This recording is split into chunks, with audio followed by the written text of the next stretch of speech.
Bonjour encore une fois de plus sur la chaîne YouTube Club des intellectuels africains. Comme vous le savez, je suis stoïcien Sky Lumbo. Aujourd'hui, c'est une nouvelle vie, c'est une nouvelle vidéo, c'est une autre chose. Vous le savez toujours sur la chaîne YouTube Club des intellectuels africains, nous parlons du panafricanisme. Ce panafricanisme que nous défendons, bec et ongle, du jour au jour. Aujourd'hui, nous n'allons pas déroger à cette règle parce que c'est ça l'objectif, c'est ça, c'est ce que nous poursuivons toujours. Alors, aujourd'hui, permettez qu'on parle d'une chose que vous connaissez très très bien. N'oubliez pas de vous abonner sur la chaîne YouTube Club des intellectuels africains. Partagez également le contenu pour que ces belles idées que nous défendons puissent atteindre le maximum de gens, le maximum possible, pour qu'ensemble nous aboutissions à cette unification de l'Afrique. Je préfère qu'on parle aujourd'hui de ce patriotisme aveugle qu'ont créé les Européens en arrivant en Afrique. Et là, ça va directement me renvoyer à ces multiples frontières qu'ils ont créées ici chez nous.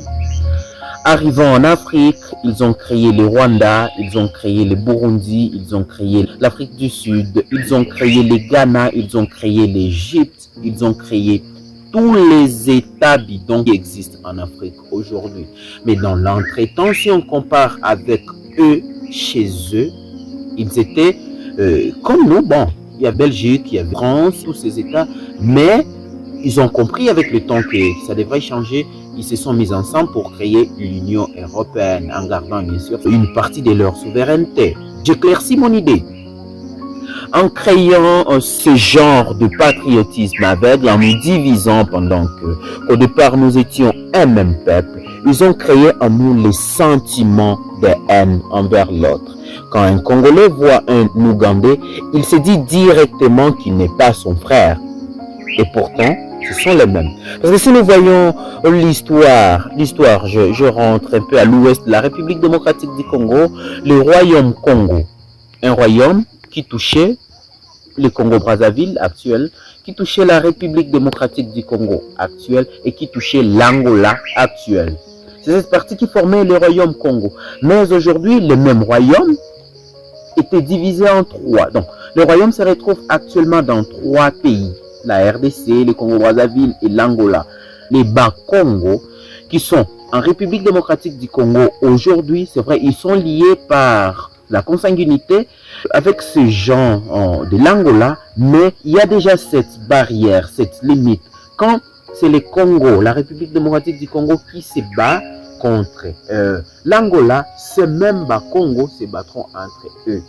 Vous voyez ça? Et pourtant, c'est un même peuple. C'est ce que nous ont fait ces Européens, ces Américains, et c'est ce qu'ils entretiennent. C'est cette idéologie divisionniste et extrémiste qu'ils veulent que nous entretenions chez nous pour que ces gens continuent de profiter de nos richesses. Parce qu'ils savent que plus vous poursuivez le clivage au sein d'une nation, au sein d'une population, plus vous dominez. Et c'est ce qu'ils font. Et c'est ce qu'ils font. Ne vous en faites pas quand ils viennent dire que non, la partie anglophone du Cameroun, vous devez prendre les armes pour vous séparer de la partie francophone du Cameroun. Oh, ça alors, c'est anormal. Vous êtes des Africains.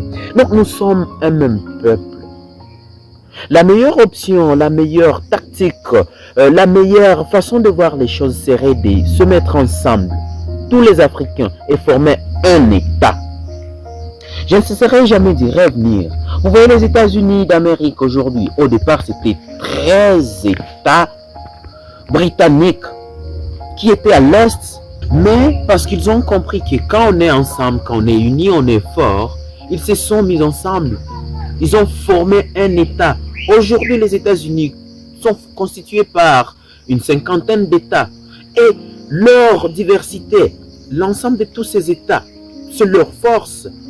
Vous voyez l'Union européenne dont j'ai parlé, et je ne cesserai jamais de parler de cette union. C'est ensemble qu'on est fort.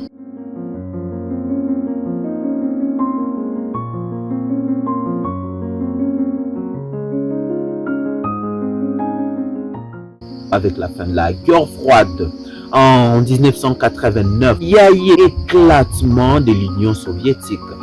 Cela affaiblit la Russie. Aujourd'hui, Poutine comprend que non, si je veux retrouver ma force, il faut que je reconstitue tant soit peu l'Union soviétique. Et c'est ce qu'il fait. Pourquoi pas nous, Africains? Pourquoi nous ne pouvons pas faire ça? Regardez, c'est anormal qu'on trouve le Rwanda venir attaquer la République démocratique du Congo. C'est anormal. C'est un même peuple. Tous nous sommes africains. Tous nous sommes africains. C'est anormal de voir, d'entendre des conflits entre le Ghana et l'Égypte. C'est anormal. C'est anormal de voir qu'un président congolais soit en conflit avec un président burundais, un président sud-africain. C'est anormal, vraiment, ça ne se comprend pas. Il peut y avoir certaines mésententes entre ces dirigeants, entre nos peuples. Mais vu que nous sommes fils de même père, parce que nous sommes africains, nous pouvons nous mettre ensemble autour d'une table et discuter et trouver une issue. Et pas attendre que ces gens, les gens qui nous clivent, viennent trouver une solution à notre place. Et surtout, cette solution qu'ils vont trouver à notre place sera toujours en notre défaveur. C'est toujours nous qui sommes perdants quand c'est eux qui viennent chercher la solution à notre place. Mais si nous nous mettons ensemble, si nous cherchons une solution à la nôtre, à l'africaine, c'est nous qui serons gagnants.